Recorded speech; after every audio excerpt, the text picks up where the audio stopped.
ኢራን እስራኤልን ጉድ ሰራቻት።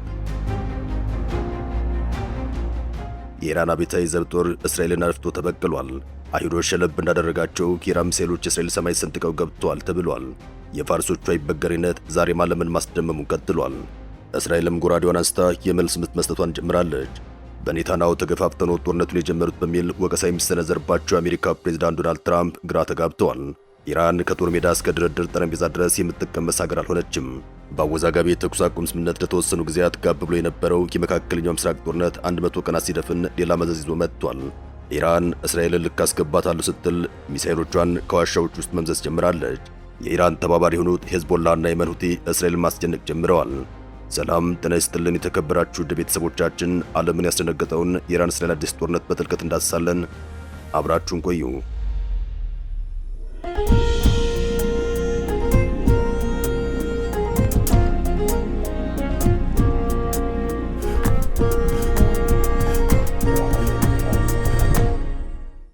ፋርሶቹ የገቡትን ቃል ጠብቀው በእስራኤል ላይ እንደለመዱት ሚሳኤል ውርጅብኝ ማዝነባቸውን የዓለም አቀፍ መገናኛ ብዙሃን አስነብበዋል። ቴል አቪቭ ስትቆጣ የነጂው ቤተ መንግሥት አለቆች ግን የሚይዙት የሚጨብጡት አጥተው ግራ ተጋብተዋል። teህራንም በፈለጋችሁት መንገድ አናግሩኝ እያለች ይገኛል። እስራኤል በኢራን ሚሳኤሎች ተደብድቤያለሁ ስትል አረጋግጣለች። የእስራኤል ጦር በኢራን ሚሳኤሎች ጥቃት እንደደረሰበት በግልጽ አሳውቋል። እስራኤል አዲስ የሚሳኤል ማዕበል ከቴህራን ተተኩሶብኛል በሚል አረጋገጠች ሲሆን ሁሉንም ሚሳኤሎች አክሽፌያለሁ፣ ዜጎችም ወደ መጠለያ እንዲገቡ አዝዣለሁ ስትል ተደምጣለች። ኢራን እስራኤል በቤሩት የሰነዘረችውን ጥቃት ተከትሎ አጸፋዊ ምላሽ ለመስጠት ያደረገችው ወታደራዊ እርምጃ ነው ተብሏል። የኢራኑ ሁለንተናዊ መሪ ሙጅታባ ካሚኒ ወታደር አማካሪ የሆኑት መሐሰን ረዛኢ በሊባኖስ ላይ የሚፈጸም ማንኛውም ጥቃት አንታገስም ብለዋል። የእስራኤል ቀኝ ዘመም አክራሪው የብሔራዊ ደህንነት ሚኒስትር ኢታማር ቤንግቪር ቴህራን መቃጠል አለባት ሲሉ ዝተዋል። የኢራን አብዮታዊ ዘብ ኃይል አርጂሲ የእስራኤልና የኢራን ኃይል ጦር ሰፈር በባሊስቲክ ሚሳኤል ኢላማ ማድረጉን ይፋ አድርጓል። ውድ ተከታታዮቻችን አዳዲስ ጉዳዮች እንደደረሱን የምናሳውቃችሁ ይሆናል። የኢራንን ጥቃት ተከትሎም የፕሬዝዳንት ዶናልድ ትራምፕ አስተዳደር ከፍተኛ ውጥረት ውስጥ ገብቷል። አሜሪካ እስራኤል ለኢራን አጸፋ እንዳትሰጥ ብትጠይቅም በተለያዩ አካባቢዎች ላይ የእስራኤል ጦር ጥቃት ማድረሱ ተረጋግጧል። በዋና ከተማዋ ቴህራን በኢስፋሃንና ታብሪዝ አካባቢዎች ከፍተኛ ፍንዳታ መሰማቱን የኢራን መገናኛ ብዙሃን ዘግበዋል። ኢራን እስራኤል ምላሽ የምትሰጥ ከሆነም የከፋ ጥቃት በአካባቢው ላይ ሳይቀር እንደምትሰነዝር አሳስባ ነበር። ኢራን በሰሜናዊ እስራኤል ላይ ከ100 በላይ ባሊስቲክ ሚሳኤል ምሽቱን አስወንጭፋለች። ምናልባትም ቴህራን በአዲስ ዙር ጥቃቱ አደገኛ የጦር መሳሪያ ልትጠቀም ትችላለች የሚል ስጋትም አለ። ፕሬዝዳንት ዶናልድ ትራምፕ ኔታንያሁ ምላሽ እንዳይሰጡ በስልክ ነግሯቸዋል ቢባልም እስራኤል በኢራን ላይ ጥቃት ማድረሷ በአገራቱ መካከል ልዩነት እንዳለ ማሳያ ነው ተብሏል። ሊባኖስ ላይ ለሚሰነዘር ጥቃት ሁሉ አጸፋዊ እርምጃ ወስዳለሁ በሚል ቴህራን ዝታለች። የዩናይትድ ስቴትስ የእስራኤል አምባሳደር ሂል ላይተር ኢራን በእስራኤል ላይ ከፍተኛ የሚሳኤል ጥቃት ማድረሷን ተከትሎ ጠንካራ መግለጫ ሰጥተዋል። አምባሳደሩ እስራኤል በኢራን ወታደራዊና መሠረተ ልማት ተቋማት ላይ የአጸፋ ጥቃት መጀመሯን በይፋ አሳውቀዋል። አምባሳደር ሂል ላይተር በሰጡት መግለጫቸው የሚከተሉትን ዋና ዋና ነጥቦች አንስተዋል። ኢራን 11 ባሊስቲክ ሚሳኤሎችን ወደ እስራኤል መተኮሷን የገለጹት አምባሳደሩ እያንዳንዱ ሚሳኤል ሙሉ ሰፈርን የማውደምና በመቶዎች የሚቆጠሩ ሰዎችን የመግደል አቅም እንዳለውም ተናግረዋል። በዓለም ላይ ያለ ማንኛውም ክብሩን የሚጠብቅ ሀገር እንዲህ አይነቱን ጥቃት አይታገስም፣ እስራኤል አትታገስም ሲሉ አክለዋል። እስራኤል በአሁኑ ወቅትም የኢራን ሚሳኤል ማስወንጨፊያ ቦታዎችን እንዲሁም የኃይል ማለትም የኤነርጂ ዘርፍ ውጭ የሆኑ መሠረተ ልማቶችን ኢላማ በማድረግ ጥቃት እየሰነዘረች መሆኑን አረጋግጠዋል። የሊባኖስ ሕዝብ ኢራን ተላላኪ የሆነውን ሄዝቦላን በቃኝ ማለቱንና ኢራን ከሀገራቸው እንድትወጣ መጠየቁን አምባሳደሩ ጠቅሰዋል። ሄዝቦላ ወደ እስራኤል መተኮሱን የሚቀጥል ከሆነም በዳሂያ የሚገኝ የሕዝብ ማዕከላት ጠንካራ ምት እንደሚሰነዘርባቸው አስጠንቅቀዋል። የእርምጃም ከሊባኖስ ፍላጎት ጋር የተያያዘ እንጂ ከኢራን ግንኙነት ጋር እንደሌለውም ገልጸዋል። አምባሳደሩ መግለጫቸውን ሲያጠቃልሉም ሁሉም ሰው በዚህ የኢራን አገዛዝ ሰልችቶታል በማለት በቴህራን ላይ ያላቸውን ጠንካራ አቋም አንጸባርቀዋል። በአካባቢ ያለው ውጥረት እጅግ እየተባባሰ የመጣ ሲሆን የዓለም አቀፉ ማህበረሰብ ሁኔታውን በትኩረት እየተከታተለው ይገኛል። እስራኤልና ኢራን ባለፈው መጋቢት ወር ከተደረሰ የተኩስ አቁም ስምምነት ወዲህ ለመጀመሪያ ጊዜ ቀጥተኛ ጥቃቶችን ሰንዝረዋል። ይህም በሁለቱ ሀገራት መካከል አዲስ ግጭት ሊቀሰቀስ ይችላል የሚል ስጋትን ፈጥሯል። ድርጊቱም ቀጠናዊ ጦርነት እንዳይቀሰቀስ ለመከላከል ሲደረጉ የነበሩ ደካማ ዲፕሎማሲ ጥረቶችን አደጋ ላይ ጥሏል። ይህ ውጥረት የተጀመረው ኢራን ወደ እስራኤል በርካታ የባሊስቲክ ሚሳኤሎችን ካስወነጨፈች በኋላ ሲሆን የኢራን ባለስልጣናት ድርጊቱ እስራኤል በቤሩት ላይ በሚገኙ የሂዝቦላ ኢላማዎች ላይ ለሰነዘረችው ጥቃት የተሰጠ ምላሽ መሆኑን ገልጸዋል።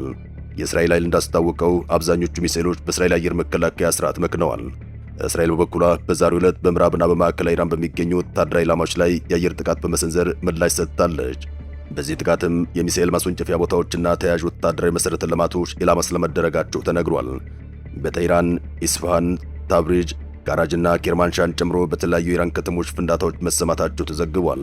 የተካሄደው የኃይል እርምጃ በኢራን በእስራኤልና በዩናይትድ ስቴትስ መካከል ለሳምንታት የዘለቀውን ግጭት ተከትሎ መጋቢት 30 የተኩስ አቁም ስምምነት ከጸና ወዲህ በሁለቱ ሀገራት መካከል የተመዘገበው የመጀመሪያ ቀጥተኛ ወታደራዊ ግጭት ሆኗል። ኢራን የእስራኤል ጥቃቶችን የሚቀጥሉ ከሆነ ምላሿ ይበልጥ ልታሰፋ እንደምትችል እያስጠነቀቀች ይገኛል። የእስራኤል ባለስልጣናት በበኩላቸው ለተጨማሪ ወታደራዊ እርምጃ ዝግጁ መሆናቸውን አመላክተዋል። ይኸው በሁለቱ ሀገራት መካከል የተቀሰቀሰው አዲስ ውጥረትም በዓለም አቀፍ ገበያ ላይ ተጽዕኖን ፈጥሯል። አዲስ የተቀሰቀሰው ውጊያ የኃይል አቅርቦትን አደጋ ላይ ሲጥል በሆርሙዝ ሰላጤ ላይ የመርከብ ትራንስፖርት ሊያስተጓጉል ይችላል በሚል ስጋት የነዳጅ ዋጋ ጭማሪ አሳይቷል። በመካከለኛው ምስራቅ ያለው ውጥረት አሁንም በከፍተኛ ፍጥነት እየተስፋፋና የአጎራባች ሀገራትን የአየር ክልል ጭምር ስጋት ላይ የጣለ ሆኗል። ይህን ተከትሎም የአሜሪካ የውጭ ጉዳይ ሚኒስትር በዮርዳኖስ ለሚገኙ ዜጎቹ አስቸኳይ የደህንነት ማስጠንቀቂያን አስተላልፏል። ማስጠንቀቂያ ያወጣው በዮርዳኖስ የአየር ክልል ላይ ሚሳኤሎች በመታየታቸው ዜጎቹ ወዲያውኑ ጥበቃ ወዳላቸው መጠለያዎች እንዲገቡ ለማሳሰብ ነው። የደረሱ መረጃዎች እንደሚያመላክቱት ሚሳኤሎች፣ ድሮኖችና ሮኬቶች በዮርዳኖስ የአየር ክልል ውስጥ ይገኛሉ ብሏል። አክሎም ዜጎቹ ባለበት ቦታ ሆነው ወዲያውኑ እንዲጠለሉ፣ ከቤት እንዳይወጡና አካባቢውን ባለስልጣናት ማስታወቂያ በንቃት እንዲከታተሉ አዟል። በዮርዳኖስ የሚገኘው የአሜሪካ ኤምባሲ ሁኔታውን በቅርበት እየተከታተለና አስፈላጊ ሆኖ ሲገኝ ተጨማሪ መረጃዎች እንደሚሰጥ አስታውቋል። ይህ ክስተት የተፈጠረው ቀደም ሲል ኢራን ከሚያዝያ ወር የተኩስ አቁም ስምምነት በኋላ ለመጀመሪያ ጊዜ ወደ ሰሜን እስራኤል ከፍተኛ ቁጥር ያላቸውን የባለስቲክ ሚሳኤል መተኮሷንና እስራኤል የሚያጸፋ እርምጃ መውሰዷን ተከትሎ ነው። በሁለቱ ሀገራት መካከል የተቀሰቀሰው ይህ ቀጥተኛ የተኩስ ልውውጥ አጠቃላይ የቀጠናውን ደህንነት ከፍተኛ አደጋ ላይ ጥሎታል። ኢራን በሚያዝያ ወር ከአሜሪካ ጋር የተኩስ አቁም ከደረሰች ወዲህ ለመጀመሪያ ጊዜ ወደ እስራኤል ሚሳኤሎችን ያስወነጨፈች ሲሆን የእስራኤል ጦር የቴህራን ጥቃት ተከትሎ በምዕራብና በማዕከላዊ ኢራን በሚገኙ ወታደራዊ ኢላማዎች ላይ ጥቃት መፈጸሙን አስታውቋል። የኢራን አብዮታዊ ዘብ ሚሳኤሎቹ ለሳምንታት የሚቀጥለው ጥቃት የመጀመሪያ ነው ሲል አስታውቋል። የእስራኤል ጦር በቴሌግራም ገጹ ላይ ከጥቂት ደቂቃዎች በፊት የእስራኤል አየር ኃይል የኢራን አሸባሪ አገዛዝ ንብረት የሆኑ በምዕራብና በማዕከላዊ ኢራን የሚገኙ ወታደራዊ ኢላማዎችን ደብድቧል ሲል አስታውቋል። እስራኤልም በሰሜናዊ እስራኤል የተተኮሱ ሚሳኤሎችን ማክሸፏ ገልጻ የደረሰ ጉዳት ስለመኖሩ ግን ያለችው ነገር የለም። በሌላ በኩል እስራኤል በደቡባዊ ቤሩት የሂዝቦላ ኢላማ ናቸው ባለቻቸው ላይ ድብደባ መፈጸሟን አስታውቃለች። የጦሩ ቃል አቀባይ ኢራን ትልቅ ስህተት ሰርታለች ሲሉ ተናግረዋል። ፎክስ ኒውስ በበኩሉ ትራምፕ ኢራን ይበቃል፣ ወደ ድርድር ጠረጴዛ ተመለሽ ሲሉ መናገራቸውን ዘግቧል። የአሜሪካው ፕሬዝዳንት ዶናልድ ትራምፕ ለአክሲዮስ የእስራኤሉ ጠቅላይ ሚኒስትር ለኢራን ሚሳኤሎች ያጸፋ ምላሽ እንዳይሰጡ እንደሚናገሯቸው ገልጸው ነበር። አሁን ለቢቢ ደውላለሁ እና የሚያጸፋ ምላሽ እንዳይሰጥ እነግረዋለሁ ሲሉ ተደምጠዋል። ሁለቱም የየራሳቸውን ደስታ አግኝተዋል። እስራኤል አጥቅታለች እና ኢራን አጥቅታለች፣ ተጨማሪ አንፈልግም ሲሉም የአሜሪካው ፕሬዝዳንት ዶናልድ ትራምፕ ተናግረዋል። ከኢራን ወደ መጨረሻ ስምምነት ተቃርበናል፣ ጥሩ ስምምነት ነው የሚሆነው፣ አሁን እየሆነ ባለው የተነሳ ይህን ማጣት አንፈልግም ማለታቸውን አክሲዮስ ዘግቧል። ትራምፕ አክለውም እስራኤል ዳግም ጥቃት ከፈጸመች ግጭቱ ለ47 ዓመታት አሊያም እንደ 3000 ዓመታቱ ይቀጥላል ሲሉ ተደምጠዋል። አክሲዮስ ትራምፕ ለኔታንያሁ መደወላቸውን ጨምሮ ዘግቧል። የእስራኤል ጦር በቴሌግራም ገጹ ላይ ሌተናል ጀነራል ኢያን ዛሚርን በመጥቀስ ጠላትን በቁርጠኝነት ትዕዛዝ እንደተሰጠን መደብደብ እንጀምራለን ብሏል። ይሁን እንጂ ኢራንና የእስራኤል ውጥረት የጠበቅነውን ያክል ጊዜ ሳይሰጥ ወዲያውኑ ወደ ፈጣን የአጸፋ እርምጃ መርቷል። የእስራኤል መከላከያ ኃይል አሁን እንዳረጋገጠው የአገሪቱ የአየር ኃይል በምዕራብና በመካከለኛ ኢራን በሚገኙ ወታደራዊ ኢላማዎች ላይ ጥቃት ሰንዝሯል ሲሉ ተደምጠዋል። ይህ የእስራኤል ፈጣን እርምጃ የመጣው ኢራን ወደ ሰሜናዊ እስራኤል የባለስቲክ ሚሳኤሎችን ከተኮሰች ከጥቂት ሰዓታት በኋላ ነው። የአካባቢው የዜና አውታሮች እንደዘገቡት በኢራን ዋና ከተማ ቴህራን እንዲሁም በታብሪዝና ኢስፋሃን ከተሞች የከባድ ፍንዳታ ድምጾች ተሰምተዋል። በዚህ ሁሉ መሃል የሚገርመው ነገር የእስራኤል ጥቃት የተፈጸመው የአሜሪካው ፕሬዝዳንት ዶናልድ ትራምፕ ጠቅላይ ሚኒስትር ቤንያሚን ኔታንያሁ ከማንኛውም አጸፋዊ እርምጃ እንዲቆጠቡ አሊያም እንዲታቀቡ ማሳሰባቸውን ብለውም ኔታንያሁ ተቀብያለሁ በሚል በገለጹበት ወቅት ነው። ፕሬዝዳንት ትራምፕ ለዲፕሎማሲ ስምምነት ጊዜ ለመግዛት ቢሞክሩም እስራኤል ግን የራሷን ምላሽ ከመስጠት ወደ ኋላ አላለችም። በሌላ በኩል የአሜሪካው ፕሬዝዳንት ዶናልድ ትራምፕ ከኢራን ጋር የሚደረገው ማንኛውም ስምምነት ኔታንያሁ ከመቀበል ውጭ አማራጭ የላቸውም ሲሉ ለፋይናንሻል ታይምስ መናገራቸው ተሰምቷል። President Trump has told the Financial Times about the phone call that he held with Israeli Prime Minister Benjamin Netanyahu. He is quoted as saying Iran's strikes have not changed his desire to conclude these negotiations with Iran. ዶናልድ ትራምፕ ለፋይናንሻል ታይምስ አማራጭ የለውም ሲሉ በስልክ ባደረጉት ቃለ መጠይቅ ወቅት ተናግረዋል። ውሳኔውን የምሰጠው እኔ ሁሉም ነገር ወሳኝ ነኝ፣ ኔታንያሁ አይደለም ውሳኔ ሰጪ ሲሉ ተደምጠዋል። ዶናልድ ትራምፕ ከአክሲዮስ ጋር በነበራቸው ቃለ ምልልሳቸው ላይ ኔታንያሁ የሰላም ስምምነቱን እንዳያከሽፍ ለማድረግ ለኢራን ጥቃት ያጸፋ ምላሽ እንዳይሰጥ እንደሚነግሯቸው ገልጾ ነበር። ከፋይናንሻል ታይምስ ጋር በነበራቸው ቃለ መጠይቅ ላይ የተፈጸመው ጥቃት በስምምነቱ ላይ ምንም ተጽዕኖ አይኖረውም ሲሉ ተደምጠዋል። አክለውም እንዴት ሆኖ እንደሚጠናቀቅ እናያለን። ላለፉት 3000 ዓመታት 47 ዓመታት የነበረው ነገር ነው ወይም እንደምትቆርጥበት መንገድ ይወሰናል ሲሉ ተደምጠዋል። ይህ የዓለማችንን ትኩረት የተሳበው የመካከለኛው ምስራቅ ቀውስ አዲስና ያልተጠበቀ አቅጣጫ እየያዘ መጥቷል። አክሲዮስ የዜና አውታር ከፍተኛ አሜሪካና የእስራኤል ባለስልጣናትን ጠቅሶ እንደዘገበው ትራምፕ በስልክ ውይይታቸው ላይ ከስምምነት አንጻር ጥሩ ነገር ለማድረግ ተቃርበናል በማለት ኔታንያሁ እርምጃ ከመውሰድ እንዲታቀቡ አሳስበዋል። ኔታንያሁ መጀመሪያ ላይ እስራኤል አጸፋዊ ጥቃቱ እንድትፈጽም ትራምፕን ለማሳመን ቢሞክሩም በመጨረሻ ግን ለፕሬዝዳንቱ ጥያቄ በግማሽ ልብ ቢሆንም ተስማምቷል ተብሎ ነበር። የሚገርመው ነገር የዛሬው የስልክ ውይይት ድባብ ባለፈው ሳምንት እስራኤል ቤሩት ለመምታት ባቀደችበት ወቅት ከነበረው ማለትም ትራምፕ በኔታንያሁ ላይ ከጮሁና ከተቆጡበት ውይይት አንጻር ሲታይ እጅግ የተረጋጋና ፕሬዝዳንቱም ድምጻቸውን ከፍ ያላደረጉበት እንደነበር አንድ የአሜሪካ ባለስልጣን ገልጸዋል። የትራምፕ አስተዳደርም አሁን ባለው ሁኔታ ትንሽ ጊዜ የገዛን ይመስለናል ሲል ተደምጧል። ባለስልጣኑ አክለውም ትራምፕ ከኢራን ጋር ስምምነት ላይ ለመድረስ መቃረባቸውን አጥብቀው ያምናሉ። እኛም በመጨረሻ የጨዋታ ደቂቃ ላይ ሆነን ለምን ነገሮችን እናበላሻለን? ፕሬዝዳንቱ ይህን ጉዳይ ለ3 ወራት ስንሰራበት ቆይተናል። አሁን መጨረስ ያለብን ጊዜ ነው ብለው ያምናሉ ሲሉ ተደምጠዋል። በሌላ በኩል ሁለት የአሜሪካ ባለስልጣናት ለቻናል 12 እንዳረጋገጡት የኢራን ጥቃት ላስነሳውና ዛሬ ጠዋት በቤሩት የሄዝቦላ ኢላማዎች ላይ የተፈጸመው የእስራኤል ጥቃት ዋይት ሃውስ ምንም አይነት አረንጓዴ መብራት አላሳየም፣ በጉዳዩ ላይም ምንም ተሳትፎ አልነበረውም ሲሉ አስተባብለዋል። የአስተያየት እስራኤል አስቀድማ ለዋሽንግተን አሳውቃለች ሲል ቀደም ብሎ ከወጣው የሳውዲ ዘገባ ጋር የሚቃረኑ ተገኝቷል። ኔታንያሁና ትራምፕ በአብዛኛው ኢራን የኒውክሌር ጦር መሳሪያ እንዳታበለጽግ አሊያም እንዳትታጠቅ ለማድረግ በሚረዱ የአሜሪካ ቁልፍ ኢላማዎች ላይ ይስማማሉ። ሆኖም በሊባኖስ ላይ ያላቸው ፍላጎት የተለያየ ሲሆን የአሜሪካና ኢራን ድርድር ቢቀጥልም እስራኤል በኢራን በሚደገፈው የሄዝቦላ ታጣቂ ላይ ጥቃት መፈጸሟን ቀጥላለች። ኢራን በበኩሏ ማንኛውም የተኩስ አቁም ስምምነት ሊባኖስን ማካተት እንደሚገባ አጽንኦት ሰጥታለች።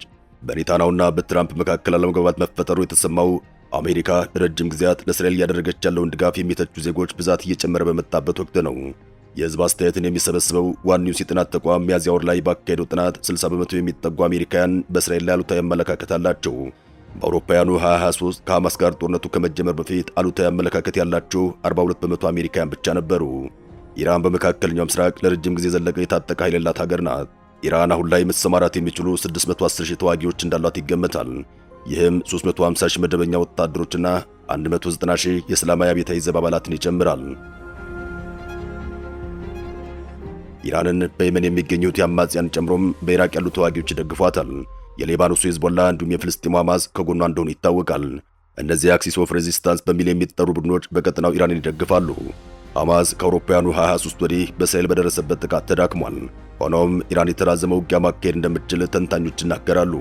በጦርነቱ ላይ ኢራን ያነሰ ወታደራዊ አቅም ስላላት የቴህራን ከተሞች ጥቃት ቢፈጸምባቸውም ውጊያውን ማስቀጠል ትችላለች። ዋናው ነጥብ የደህንነትና የፖለቲካ መዋቅሩ ምን ያክል ታማኝ ሆኖ ይቀጥላል የሚለው ነው ሲሉም ተባባሪ ፕሮፌሰር ኒኮል ግራጆስኪ ያስረዳሉ። ሚሳኤል ተኳሾቹ ከፍተኛ ጫናና ድካም ውስጥ ስለገቡ ከኢላማ ውጭ የተኮሱ ነው ሲሉም ተደምጠዋል። የቅንጅት መጓደል ይስተዋላል። የኢራን ሚሳኤል ክምችት ላይ የሚደርሰው ጥቃት ሲበረታም የጦርነቱ ቀጠናነት እየሰፋ ይሄዳል ሲሉም አክለዋል። በሌላ በኩል የየመን ሁቲም ወደ እስራኤል ተኩሷል። በዛሬው ዕለት የወጣ መረጃ እንደሚያሳየው የእስራኤል መከላከያ ሰራዊት አይዲኤፍ ከየመን ወደ እስራኤል ያመራ የነበረን ሚሳኤል መለየቱንና የአየር መከላከያ ስርዓቱም ስጋቱን ለማክሸፍ እየሰራ መሆኑን ገልጿል። ይህ ክስተት በቴል አቪቭና በተለያዩ እስራኤል ማዕከላዊ አካባቢዎች ማስጠንቀቂያ ሳይኖሮች እንዲሰሙ አድርጓል። እስራኤል በቀይ ባህር ላይ የምታደርገው ማንኛውም እንቅስቃሴ ማገዱን በይፋ አስታውቋል። استهدفت أهدافا حساسة للعدو الإسرائيلي في منطقة يافا المحتلة وقد حققت أهدافها بنجاح بفضل الله. ቡድኑ የእስራኤል መርከቦች በቀይ ባህር ላይ የሚቀዝፍ ከሆነ ጥቃት እንደሚሰነዝር አስጠንቅቋል። ከዚህ ቀደም ሁቲዎች የእስራኤል መርከቦች ላይ በቀይ ባህር ላይ ሲንቀሳቀሱ ጥቃት ሲፈጽሙ ቆይተዋል። የቡድኑ ቃል አቀባይ የሐያ ሳሬ በሰጡት መግለጫቸው የሁቲ ታጣቂዎች ወደ እስራኤል ሚሳኤሎችን መተኮሳቸውን ገልጸዋል። የሁለቱ ሀገራት አዲስ የተኩስ ልውውጥ ዳግም ወደ ለየለት ጦርነት እንዳያመራ ተሰግቷል። ዶናልድ ትራምፕን አጣብቂኝ ውስጥ የከተተው የኢራንና የእስራኤል ጦርነት የእስራኤልና የወዳጇን አሜሪካን ግንኙነት አደጋ ውስጥ እንዳይከተው ትልቅ ስጋት ደቅኗል። ሰላም ለመላው ዓለም ይሁን። አበቃን። ሰናይ ጊዜን ተመኘን።